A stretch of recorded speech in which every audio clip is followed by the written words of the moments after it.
बहू और बेटी में भेदभाव क्यों? नीरजा जो घर की बहू है वह सारी जिम्मेदारी बखूबी निभाती है, पर नीरजा की सास हमेशा उसकी कमी निकालती। जब उसकी दोनों ननद आती तो सासू माँ का ज़्यादा प्यार उन पर उमड़ता और नीरजा अपने आप को उनके सामने हमेशा उपेक्षित ही पाती। एक तो ननदों के आने पर उसका काम बढ़ता और उसके साथ भेदभावपूर्ण व्यवहार किया जाता था। इस बात से नीरजा हमेशा दुखी होती और अपने पति अमित से कहती, देखो दीदियों के आने से मम्मी जी इतना क्यों बदल जाती हैं।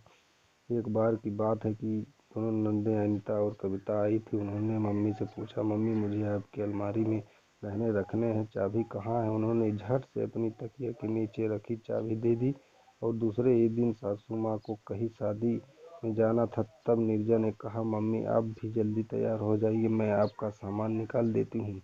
तब उसकी सासू ने कहा, तुम परेशान मत हो, अनीता हमारा सामान निकाल देगी। तब नीरजा को बहुत गुस्सा आया। उसने पूछ ही लिया, मम्मी जब दीदी ससुराल में होंगी तो आप चाबी मुझे सामान निकालने के लिए नहीं देंगी क्या? आपके हाथ पैर कब तक चलते रहेंगे? आप दीदियों के आने पर इतना क्यों बदल जाती हैं? फिर सासू माँ ने कहा, क्या हो गया अनीता या कविता, मुझे सामान मेरी अलमारी से निकाल कर दे दें तो इस बात को मत बढ़ाओ। इतना सुनकर नीरजा ने सोचा दीदियों को कितने दिन रहना है। वो चुपचाप अपने कमरे में चली गई। इस तरह कुछ समय बीतने के बाद सासू माँ की बेदी लाकर में नहीं मिल रही थी तो उन्होंने नीरजा से पूछा कि मेरी बेदी कहाँ है। तब नीरजा ने कहा, मम्मी जी आखिरी बार लाकर अनीता दीदी ने खोला था। उन्होंने आपको शादी में पहनने के लिए सेट निकाल कर दिया था और उन्होंने ही आपका सामान वापस लाकर में रखा था। आप उनसे फ़ोन करके पूछ लीजिए। तब सासू माँ तुनक कर बोली, तेरे को शर्म नहीं आती, मैं अपनी बेटी को फ़ोन करके पूछूं? मुझे मेरी बेटी पर विश्वास है। तो फिर नीरजा ने कहा, आखिर आपने मुझसे पूछ लिया तो क्या आपको मुझ पर विश्वास नहीं है? थोड़ी देर तक सासू माँ को परेशान देखकर नीरजा ने सलाह दी कि आप अपनी अलमारी में ही अच्छे से देख लीजिए, कहीं उनसे सेट निकालते समय गिर न गई हो।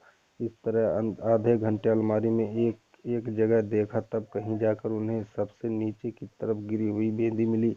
अरे ये रही मेरी बेंदी। फिर उनकी आंखें चमकने लगी। इतनी देर में आखिर परेशान जो हो रही थी। अब नीरजा ने मम्मी से कहा, मम्मी जी जब वो दोनों चली जाती हैं तब मैं ही आपकी हर छोटी से बड़ी चीज़ों का ख्याल रखती हूँ। हर माँ को अपनी बेटियां भाती हैं। वो बहुत दिनों बाद मायके आती हैं। सबका दिल करता है बेटियों पर कितना प्यार उड़ेल दूं, पर मुझे तो उनके सामने नीचा मत दिखाइए, जैसे कि उनके सामने मेरा कोई अस्तित्व ही नहीं है। इतने में नीरजा का पति भी मम्मी के कमरे में पहुंच जाता है और उसे भी पता चल जाता है कि मम्मी पूरी अलमारी खाली करके जमा रही है और वे बेदी ढूंढ रही थी, वो मिल गई है। आज वो भी बोलता है, मम्मी आप दीदियों को खूब दो, मुझे ऐतराज़ नहीं है, पर नीरजा के साथ इस तरह व्यवहार मत करो, क्योंकि उनके जाने के बाद नीरजा को ही सामान उठाना और रखना पड़ता है। उनके न रहने पर आपको ही सबसे ज़्यादा परेशानी हुई।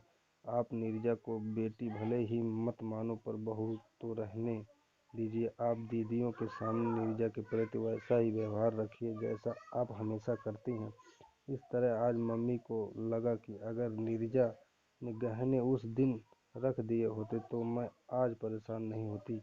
थोड़ी देर बाद नीरजा ने ही कहा, मम्मी जी आप बहुत थक गई होंगी, मैं आपकी अलमारी जमा देती हूँ। उसके बाद नीरजा की सासू माँ ने कहा, सही कहा नीरू, अगर तू सामान उस दिन भी रख देती तो मैं इतना परेशान ना होती।